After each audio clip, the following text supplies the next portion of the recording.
2024 সাল দেখুন 1834 লিটার। আমি যখন সহকারী সভাপতি ছিলাম, আমি যখন কৃষি সেচ সমবায় কর্মাধ্যক্ষ এবং মহিলা সভানেত্রী, তখন মনে হয় মুর্শিদাবাদ জেলা আমি সব থেকে বেশি চষতাম। আমার 300 লিটারের বেশি কোনোদিন রেকর্ড নেই আমি তেল নিয়েছি সারা মাসে। রেকর্ড আপনারা জেলা পরিষদে চলে যান, দেখতে পাবেন 300-র বেশি ফুয়েল আমি মাসে কোনো দিন তুলিনি।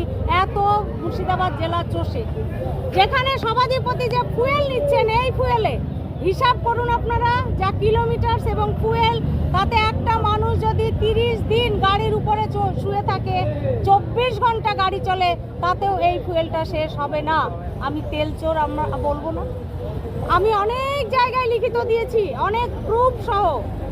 না সিএম, না জেলা, না ডিএম, প্রশাসন, না জেলা পরিষদ, কেউ এর বিরুদ্ধে ব্যবস্থা নেয়নি।